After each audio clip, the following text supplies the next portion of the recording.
Right గా phone tapping వ్యవహారం నేపథ్యంలో అంటే గత బీఆర్ఎస్ ప్రభుత్వ హయాంలో ప్రణీత్ రావు ఫోన్ ట్యాపింగ్ చేశారు. అప్పటి కొద్దిమంది రాజకీయ నాయకుల ప్రోద్బలంతో అనే ఆరోపణల నేపథ్యంలో ఈ రోజు ఆయన్ను అరెస్టు కూడా చేయబోతున్నట్టుగా తెలుస్తోంది. దీనికి సంబంధించి మరింత సమాచారాన్ని మా క్రైమ్ కరెస్పాండెంట్ ప్రవీణ్ అందిస్తారు. ప్రవీణ్, పూర్తి సమాచారం ఏంటి దీనికి సంబంధించి?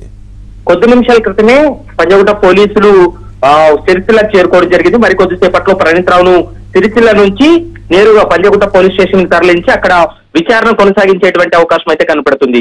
ఇప్పటికే అడిషనల్ ఎస్పీ రమేష్ ఇచ్చినటువంటి కంప్లైంట్ మేరకు పోలీసులు పలు సెక్షన్ల కింద ప్రణీత్ రావు పైన ఐపీసీ 409, 427, 201, 120B తో పాటు పీడీబీపీ యాక్ట్, ఐటీ యాక్ట్ కింద కూడా కేసులు నమోదు చేసినటువంటి సందర్భం కనపడుతుంది. మరోవైపు దాదాపు 18 సిస్టమ్స్ ను ఏర్పాటు చేసుకుని రహస్య సమాచారాన్ని సేకరించడంలో ప్రణీత్ రావు చాలా కీలక పాత్ర పోషించాడు. గత ప్రభుత్వ హయాంలో అంటే బీఆర్ఎస్ లో ఉన్నటువంటి కీలకమైనటువంటి నేతలు ఆదేశాల మేరకే ఈ విధంగా వ్యవహరించాడనేటువంటి అంశాన్ని అయితే మాత్రం ప్రణీత్ రావు ఇప్పటికే కొంతమంది పోలీసు ఉన్నతాధికారులతో చెప్పినట్లు సమాచారం అందుతుంది. మరోవైపు ఎస్ఐబి డిఎస్పీగా ఉన్నటువంటి ప్రణీత్ రావు ప్రమోషన్స్ విషయంలో కూడా కొంత గందరగోళంగా ఉంది. ఎందుకంటే ఆయన బ్యాచ్ లో ఉన్నటువంటి వాళ్ళు ఇంకా సిఐలు కూడా కాలేదు, ఇతను డిఎస్పీ అయ్యాడు. దీన్ని కూడా అప్పటి ప్రభుత్వం ప్రోద్బలంతో ఇతనికి ప్రమోషన్స్ వెంటనే ఇవ్వడం, డిఎస్పీ స్థాయిలో తీసుకురావడం అనేది కొంత అభ్యంతరకరమైనటువంటి అంశాన్ని అయితే మాత్రం గుర్తించడం జరిగింది.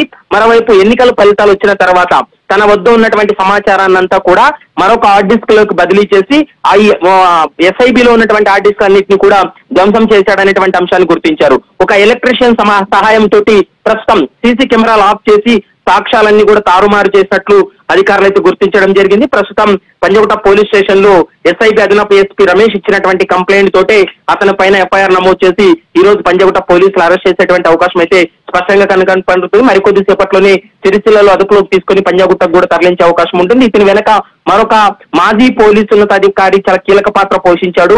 అతని ఆదేశాలతో కూడా ఇతను చేశాడనేటువంటి అంశాన్ని ఎస్ఐబి అధికారులు గుర్తించారు. కాబట్టి ప్రణీత్ రావును విచారించిన తర్వాత మాజీ పోలీసు అనధికారి పైన కూడా ఈ ఎఫ్ఐఆర్ లో పేరు చేర్చేటువంటి అవకాశం అయితే కనపడుతుంది. Pavan, right, thank you Praveen, thanks for the update.